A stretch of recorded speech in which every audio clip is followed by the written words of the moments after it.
Hello बच्चों। मेरा नाम है संगीता यादव और मैं अंधेरी म्युनिसिपल सेकेंडरी स्कूल की शिक्षिका हूँ। मैं वहाँ पर साइंस पढ़ाती हूँ, तो मैं आज आपका भी साइंस 1 का एक लेसन लेने वाली हूँ जिसका नाम है ध्वनि का अध्ययन।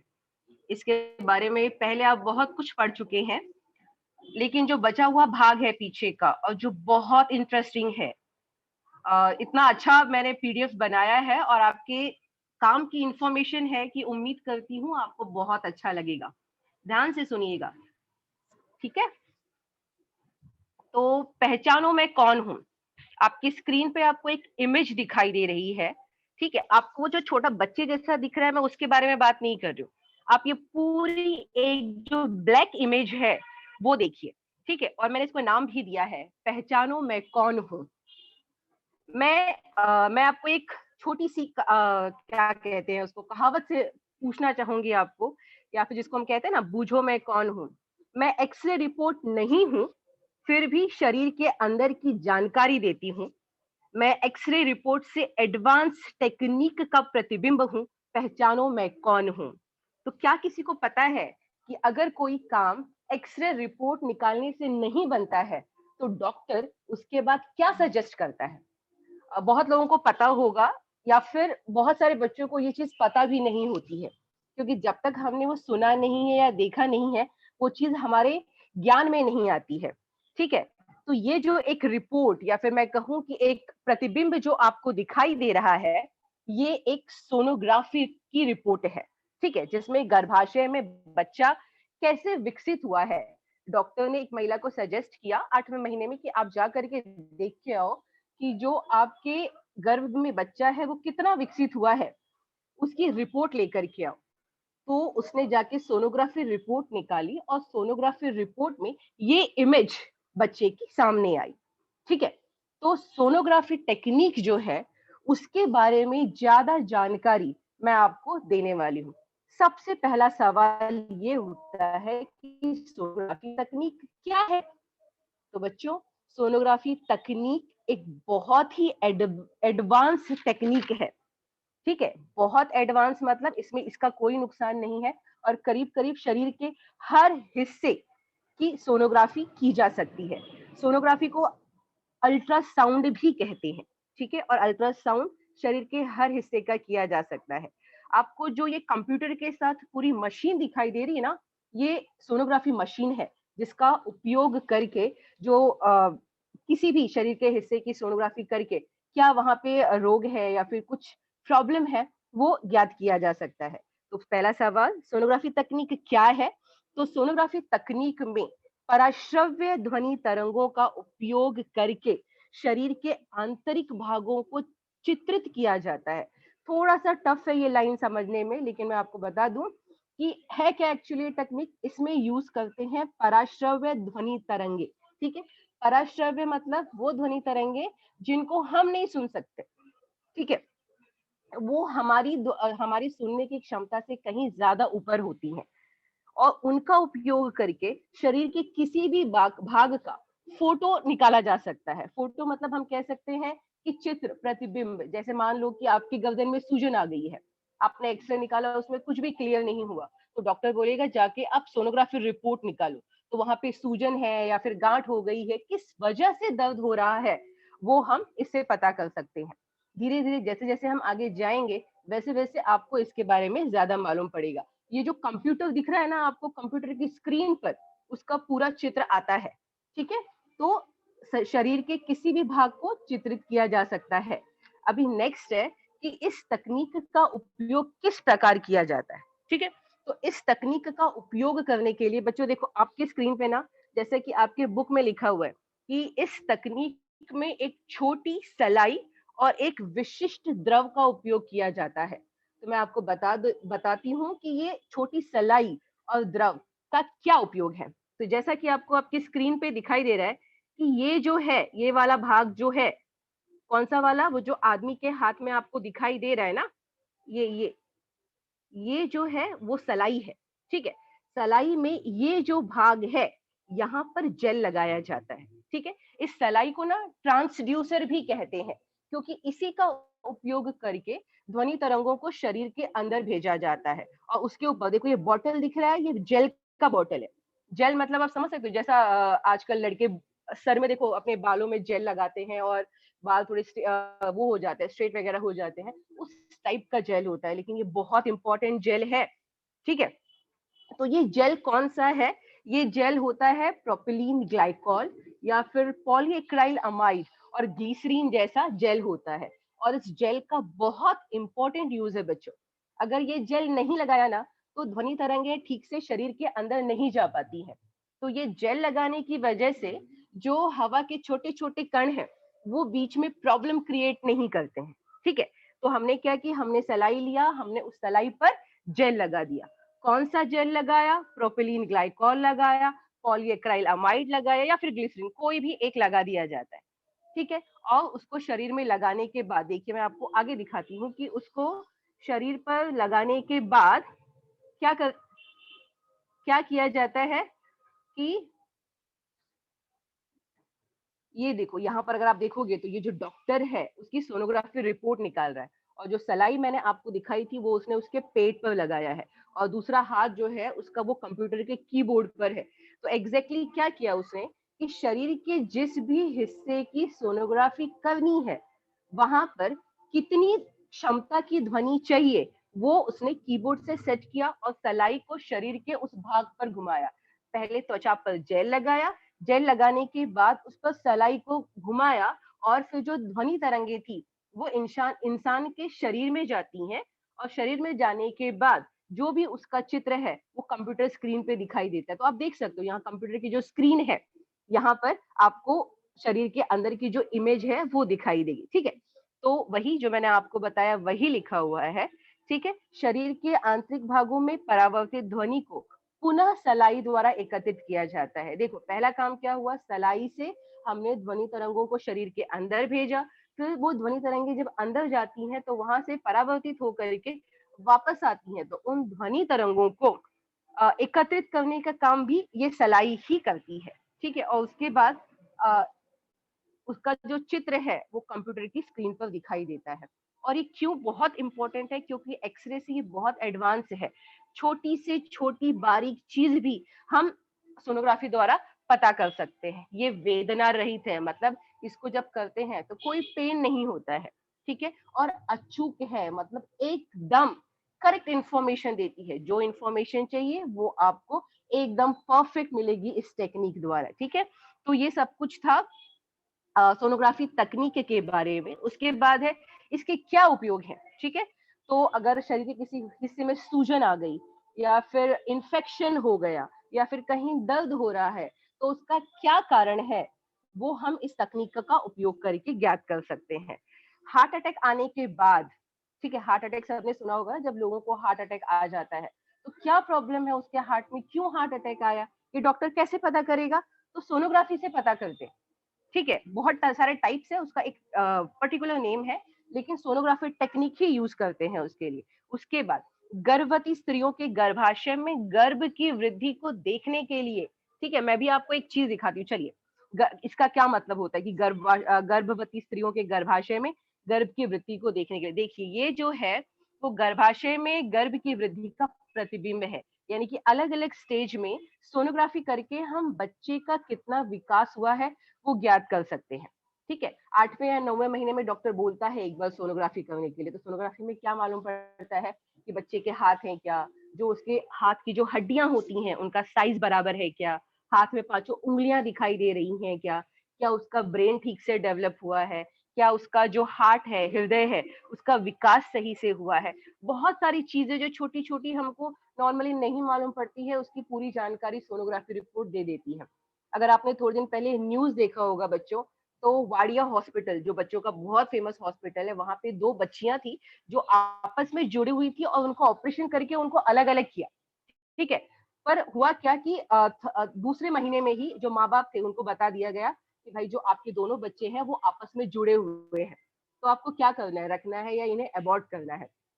तो जो मम्मी थी उसने बहुत हिम्मत दिखाई और कहा नहीं ये मेरी बच्चियां हैं, मैं इनको अबॉर्ट नहीं कर सकती, जैसा होगा मैं आगे देखूंगी।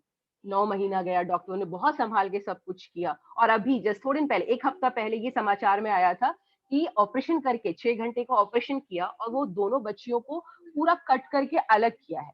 अभी दोनों भी सेफ है, लेकिन इंपॉर्टेंट चीज क्या है इसमें कि दूसरे महीने में ही ये पता था कि जो बच्चियां हैं वो ज्वाइंट है। और वो कैसे मालूम पड़ा? सोनोग्राफी टेक्निक से मालूम पड़ा। तो ये बहुत ही इंपॉर्टेंट टेक्निक है अगर इसका सही तरीके से उपयोग किया गया तो। ये देखिए, ये जो दूसरी सोनोग्राफी रिपोर्ट है ये किडनी स्टोन की। जो किडनी में स्टोन हो जाता है ना, स्टोन समझते हो, पत्थर, पत्थर जैसा हो जाता है, बहुत दर्द होता है। तो कितने पत्थर हैं, पत्थर का साइज कितना है, पत्थर नुकीला है या नहीं है, ये सब कुछ इस तकनीक द्वारा पता किया जा सकता है। तो ये एक छोटी सी इमेज है किसकी, किडनी स्टोन की, किडनी में जो स्टोन होता है उसकी। उसके बाद ये एक और देखिए, ये मैं बताती हूँ कि हार्ट का प्रतिबिंब। अगर आपको जो दो ऊपर की इमेज दिखाई दे रही है, एकदम ऊपर वाली है, लेफ्ट और राइट देखो, वो क्लियर है। मतलब अगर हार्ट नॉर्मल स्टेट में होता है, मतलब अगर आपको हार्ट, किसी को भी हार्ट अटैक नहीं आया है, तो हार्ट ऊपर के दो प्रतिबिंब जैसा दिखाई देगा। लेकिन हार्ट अटैक आता है तो जो दो नीचे की रिपोर्ट दिख रही है ना आपको, लेफ्ट और राइट, ये ऐसा दिखाई देता है। तो सोचो, सोनोग्राफी टेक्निक से हमने ये भी पता कर लिया कि जो हार्ट है वो हार्ट अटैक आने के बाद कैसा दिखता है, क्या प्रॉब्लम है, वो सब कुछ ये टेक्निक बता सकती है। ठीक है, तो इसके साथ ही सोनोग्राफी टेक्निक का दुरुपयोग क्या है। ठीक है, ये बहुत इंपॉर्टेंट टेक्निक है, लेकिन बच्चों कैसा है ना कि इसका दुरुपयोग करने से लोग नहीं चूकते। नहीं चूकते मतलब इतनी एडवांस टेक्निक है कि हम पहले या दूसरे महीने में ये ज्ञात कर सकते हैं कि जो पेट में लड़की है या लड़का है। तो अगर लड़की होती है तो मानसिकता है लोगों की कि सबको बेटा चाहिए, बेटी किसी को नहीं चाहिए। लेकिन ये कितनी गलत बात है। टेक्नोलॉजी है तो उसका दुरुपयोग नहीं होना चाहिए। ऐसा करना कानूनन अपराध है। ठीक है, सोनोग्राफी टेक्निक बता देती है कि बेटा है या बेटी है, लेकिन उसका दुरुपयोग नहीं होना चाहिए और वो रोका जाना चाहिए। पहले देखो, हर 1000 बच्चे के पीछे ना कुछ 913 लड़कियां थी। अभी एक रिपोर्ट है कि अब हर 1000 बच्चे के पीछे सिर्फ 901 लड़की होती है। तो जो भ्रूण हत्या बढ़ी है लड़कियों की, वो इस टेक्निक से बढ़ी हुई है। ठीक है, इसको रोकने के लिए जो गवर्नमेंट है उन्होंने एक एक्ट बनाया है जिसको हम कहते हैं पीएनडीटी एक्ट।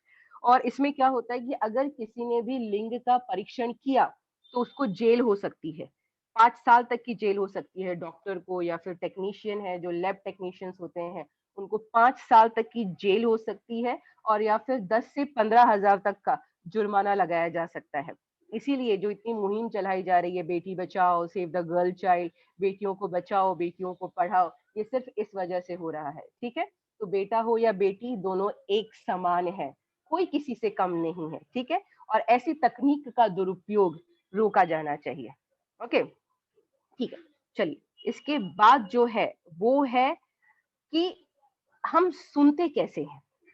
ठीक है, जो मानवीय कान है बच्चों, कोई भी चीज, मैं यहाँ बहुत दूर आपसे बोल रही हूँ और इतने सारे लोगों को वो सारी चीजें समझ में भी आ रही हैं। ठीक है, हर कोई सुन रहा है बराबर से, सबको समझ में आ रहा है। तो इसके पीछे कौन है? इसके पीछे एक नायाब मशीन है जो हम भगवान ने हमारे शरीर में बनाई है, और उसको हम कहते हैं कान। ठीक है, जो कान है वो एक पोस्टमैन का भी काम करती है। पोस्टमैन मतलब मैसेज को पहुंचाती है, कहाँ तक? हमारे दिमाग तक, ताकि सामने वाला क्या कह रहा है उसको हम सुनकर समझें और उसके हिसाब से रिप्लाई दें। अच्छा, सबको पता है ना कान का क्या काम है? सुनने के लिए। ठीक है, कान का एक और बहुत इंपॉर्टेंट काम है, वो मैं लास्ट में बताऊंगी आपको। ठीक है, कि कान का सुनने के अलावा एक और बहुत इंपॉर्टेंट काम क्या है हमारे शरीर में।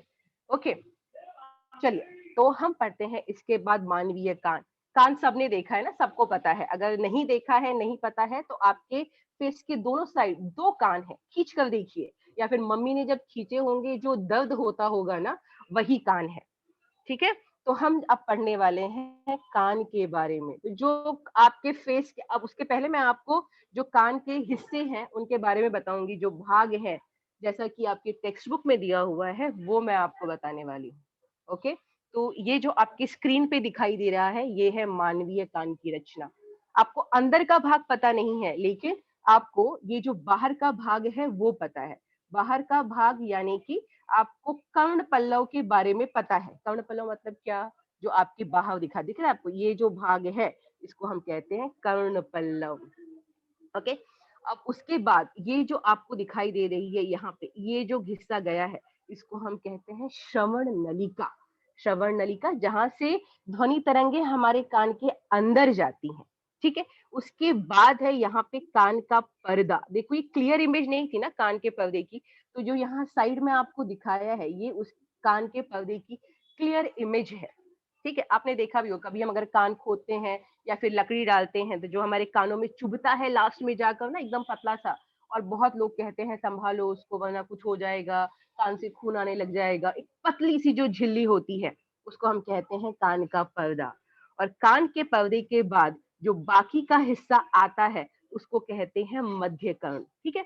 तो मध्य कर्ण आपको दिखाई देगा, देख दे रहा होगा कि ये जो भाग है, देखो मध्य कर्ण लिख के दिया है कि ये जो भाग है वो मध्य कर्ण का है।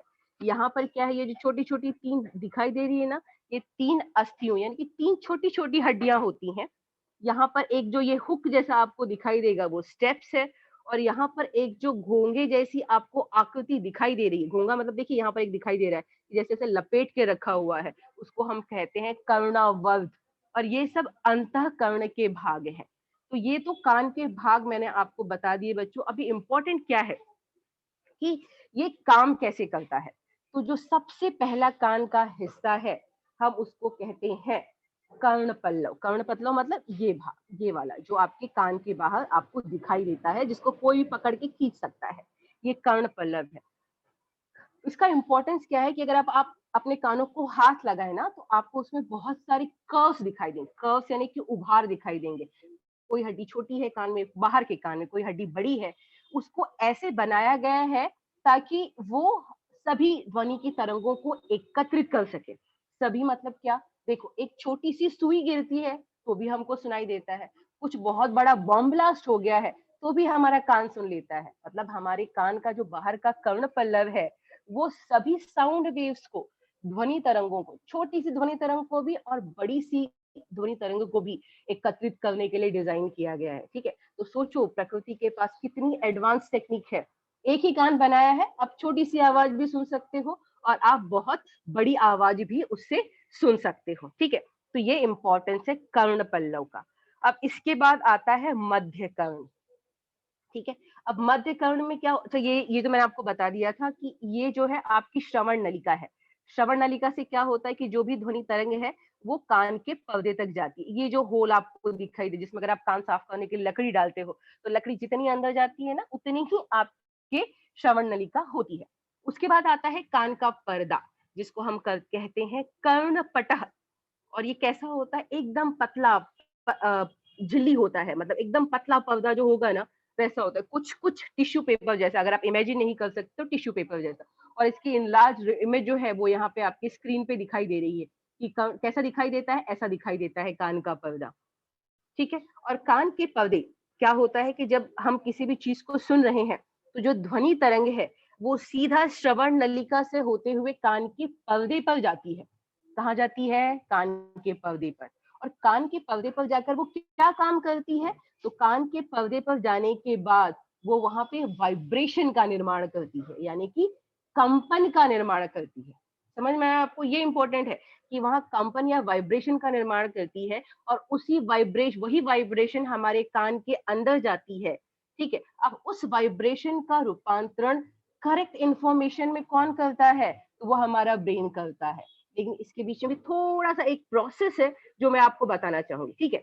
क्या होता है कि जब ध्वनि तरंग या फिर साउंड वेव हमारे कान पर जाती है ना, तो ये जो भाग है कान का, ये जो पर्दा है, यहाँ पे दबाव बढ़ जाता है। अब देखो किसी भी चीज पे दबाव डालेंगे तो थोड़ा सा पुश तो होगा ही ना पीछे।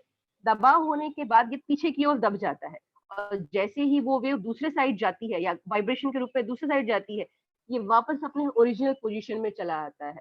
तो ये जो प्रक्रिया है वो लगातार होती रहती है। जैसे मैं बोल रही हूँ, वो सारी ध्वनि तरंगे आपके कान तक जा रही हैं। कौन से फॉर्म में जा रही हैं, वाइब्रेशन के फॉर्म में जा रही हैं, आपके कान के पर्दे तक जा रही हैं और फिर कान के पर्दे को टच करते हुए थोड़ा सा पुश करके अंदर निकल जाती हैं। और ये प्रक्रिया लगातार हो रही है, वाइब्रेशंस लगातार आपके कानों के अंदर से जा रहे हैं। और सोचिए आपको इसका एहसास भी नहीं हो रहा है कि आपके कान के अंदर एक पर्दा है जो लगातार वाइब्रेट हो रहा है। तो है ना, ये कितनी एडवांस टेक्निक है ये, सोचिए। तो इस तरह से कर्णपटह में कंपन होता है और जो ध्वनि तरंगे हैं वो थोड़ी सी आगे आगे आगे जाती रहती हैं। ठीक है, तो ये जो मैंने आपको बता दिया कान के पर्दे के बारे में हो गया, कर्णपटह के बारे में हो गया। इसके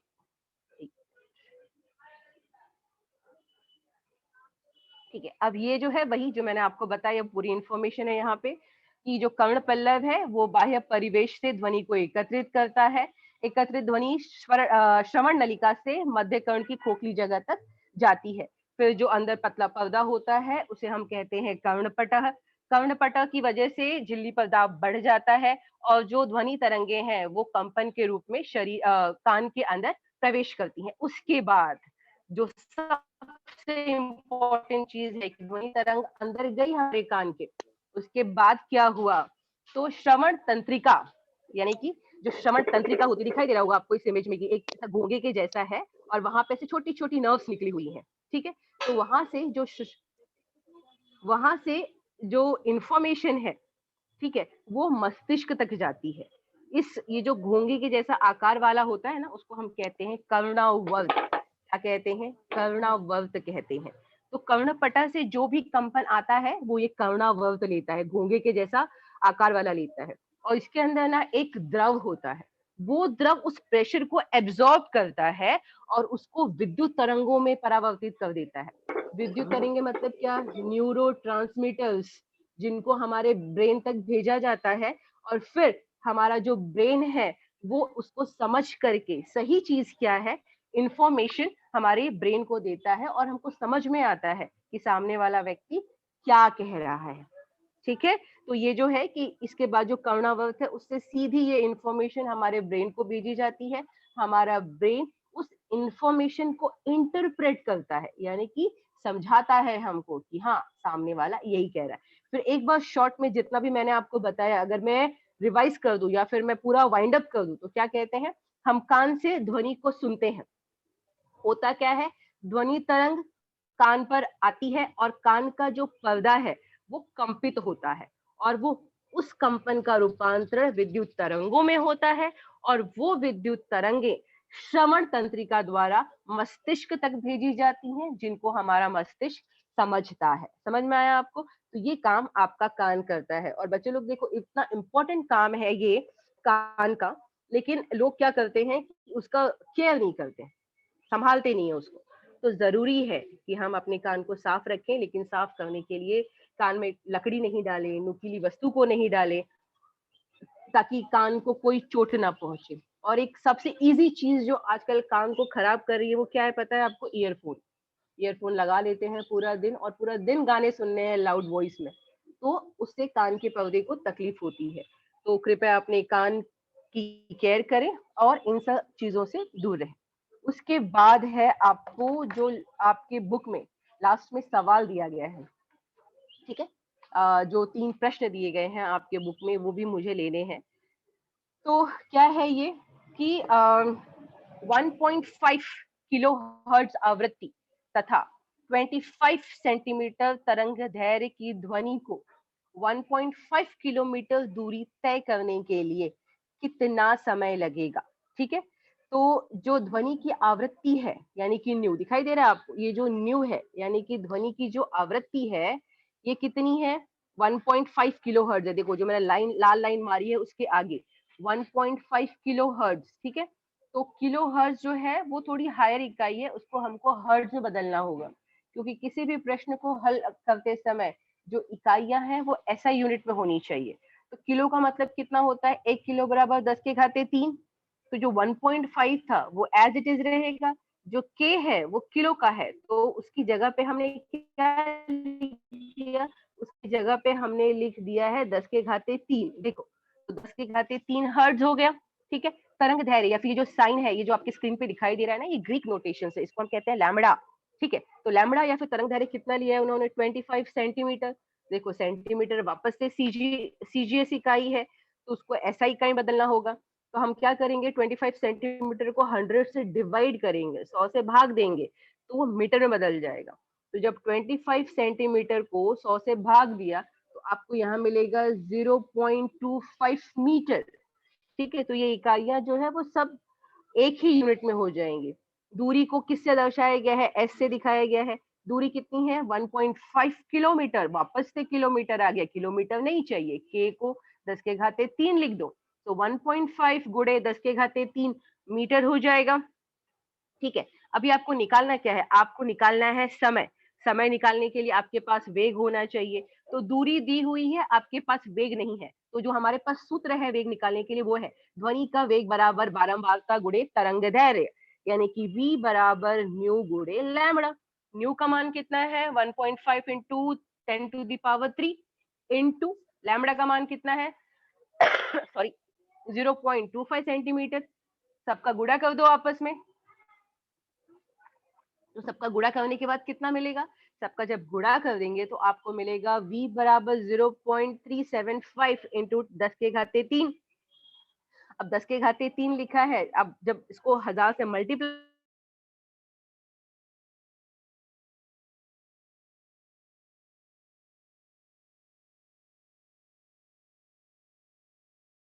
सूत्र कौन सा वाला सूत्र, समय बराबर दूरी बटे वेग। तो जब समय बराबर दूरी बटे वेग करोगे तो आपको s का मान रखना पड़ेगा, तो s का मान कितना है दूरी का 1.5 इंटू 10⁻³ वेग का मान कितना है 375, डिवाइड करोगे तो आपको मिलेगा 4 सेकेंड, यानी कि ध्वनि को 1.5 किलोमीटर दूरी तय करने के लिए 4 सेकेंड लगेंगे। ठीक है, थोड़ी सी प्रैक्टिस करोगे, बहुत सिंपल सवाल है, आपको आ जाएगी, पर थोड़ा सा प्रैक्टिस तो चाहिए। उसके बाद है कि सोनार की सहायता से समुद्र के पानी में ध्वनि तरंग प्रेषित करने के लिए 4 सेकंड के बाद प्रतिध्वनि प्राप्त हुई तो समुद्र की गहराई कितनी होगी। सोनार तकनीक आपने पढ़ी होगी ना, जो जिसका उपयोग करके हम समुद्र की गहराई नाप सकते हैं। ठीक है, तो समुद्र की ध्वनि का वेग कितना है, उसका वेग है 1550 मीटर पर सेकेंड। ध्वनि को टोटल सुनने के लिए समय कितना लगा 4 सेकेंड का। ध्वनि तरंग को समुद्र तल तक जाने के लिए कितना टाइम लगेगा, तो हम 4 को 2 से डिवाइड करेंगे, क्योंकि जो 4 सेकंड है वो जाने का और आने का दोनों का टाइम है। हमको जाने और आने दोनों का टाइम नहीं चाहिए, हमको समय कितना चाहिए कि जब नीचे गई तो जमीन से टकरा के कितने टाइम में ऊपर आई, तो डिवाइड बाय 2 करेंगे तो फिर हमको 2 मिलेगा। तो वेग का सूत्र क्या है, वेग का सूत्र है दूरी बटे समय। दूरी बराबर क्या होगा, वेग गुणे समय।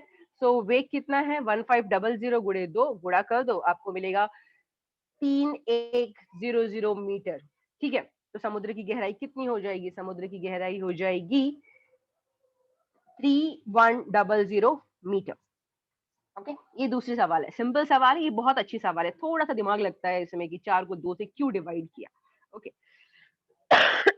ये आखिरी सवाल जो तीसरा आपके बुक में दिया हुआ है आपके लिए, वो है कि 1 सेंटीमीटर तरंग धैर्य वाली ध्वनि तरंग 340 मीटर प्रति सेकंड के वेग से जा रही है, तो ध्वनि की आवृत्ति कितनी होगी, क्या यह ध्वनि मानव के श्रवण योग्य है।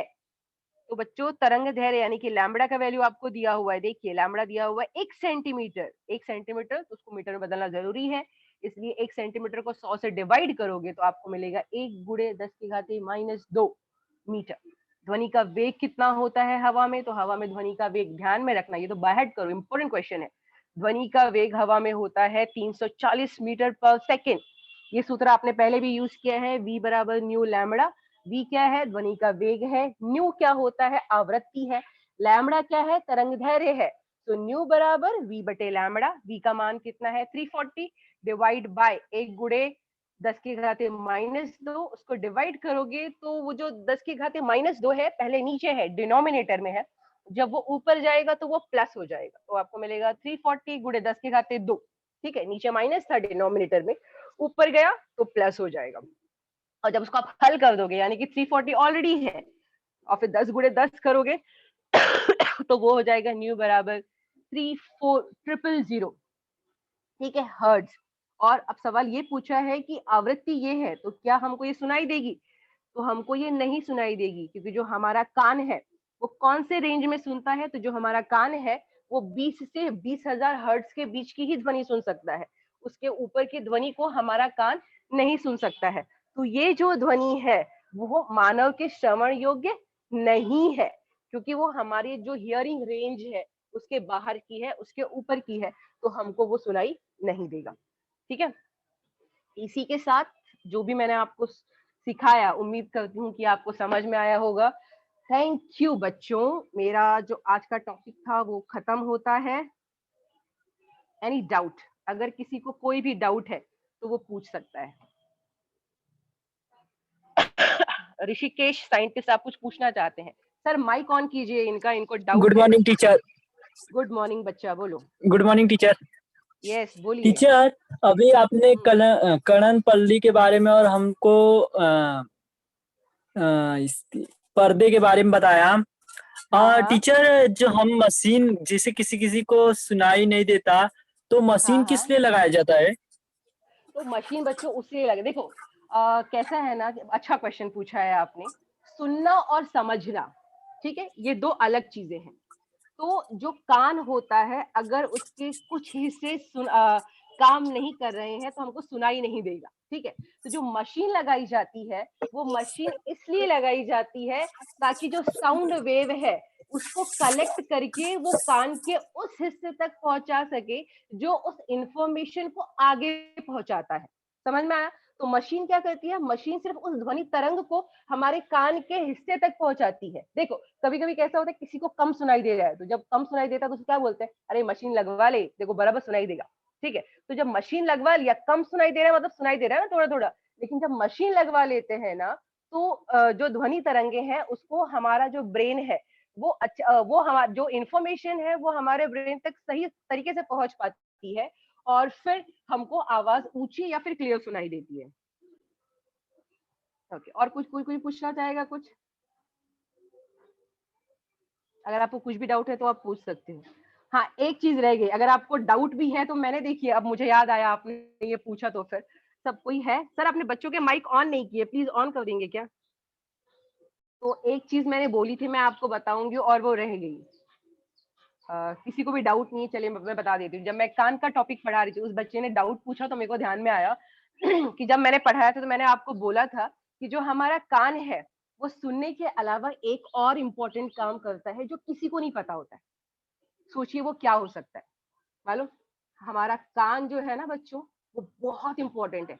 किस चीज में पता है आपको? आपकी बॉडी को बैलेंस करने में। यानी कि जब आप चलते हो, जब आप दौड़ते हो, या फिर जब आप जंप करते हो, जब हम झूले पे बैठते हैं, जब हम अपनी पोजीशन चेंज करते हैं, यानी कि हम बैठे हैं हम खड़े हो रहे हैं, हम खड़े हैं हम बैठ रहे हैं, तो ये जो बैलेंस वाला काम है ना, वो हमारा कान करता है, ठीक है। एक्चुअली कान क्या कर रहा है, कान जो है वो इंफॉर्मेशन को हमारे ब्रेन तक पहुंचाता है, हमारे पोजीशन की इंफॉर्मेशन को। पता है ऐसे बहुत सारे बच्चे हैं जो चल नहीं पाते हैं, या फिर दौड़ नहीं पाते हैं, या फिर जंप नहीं कर पाते हैं। किस वजह से? क्योंकि उनके कान का एक छोटा सा हिस्सा होता है जो ठीक से विकसित नहीं होता है, ठीक है। एक इनपुट बोलते हैं ना कि जैसे हमारे पास सेंसरी ऑर्गन है, आंखें हैं, त्वचा है, जीभ है, नाक है, वैसे ही हमारे कान के अंदर एक वेस्टिबुलर सिस्टम होता है जो हमारी बॉडी को बैलेंस करने में हेल्प करता है। समझ में आया? तो सब बोलते हैं कान का क्या यूज है, या तो सुनना है, या फिर बहुत जोक मार दिया तो बोलेंगे कि अरे चश्मे का डंडा कहाँ लगाते हैं, कान पे लगाते हैं। लेकिन आप साइंस के स्टूडेंट हो, आपको ये पता होना चाहिए कि जो कान है वो बॉडी के बैलेंसिंग में एक बहुत इंपॉर्टेंट रोल प्ले करता है। देखो जो लोग आराम से चल लेते हैं, दौड़ लेते हैं, उनको इसका कोई इंपॉर्टेंस नहीं मालूम होगा, लेकिन जिनको बैठ करके खड़े होने में तकलीफ हो रही है, या फिर दौड़ने में तकलीफ हो रही है, तो जब डॉक्टर के पास जाते हैं तो डॉक्टर उस सिस्टम को डेवलप करने पे काम करता है ताकि वो वेस्टिबुलर सिस्टम डेवलप हो सके और उसको अपनी बॉडी को बैलेंस करने में हेल्प मिल सके, ठीक है। तो आज के लिए बस इतना ही। अगर किसी को डाउट नहीं है, किसी और को कुछ पूछना है? हाँ ऋषिकेश कुछ पूछ रहे हो, वापस आपने हाथ उठाया, कहिए। टीचर, हाँ बोलो बच्चा। टीचर अभी आपने बैलेंस के लिए बताया, तो टीचर क्या छोटे बच्चे जो पैदा होते हैं तो हाँ हाँ उनको भी उठने बैठने में प्रॉब्लम होता है, तो उनके में ये बैलेंस विकसित नहीं रहता? हाँ, सही सही, बिल्कुल सही। मतलब जो मैं आपको पढ़ा रही हूँ आप सही समझ भी रहे हो और सही डायरेक्शन में जा रहे हो। Very good, quite intelligent. सुनिए कैसा होता है कि बच्चा पैदा होते ही दौड़ने तो नहीं लगता है ना, स्टेप्स होते हैं उसके।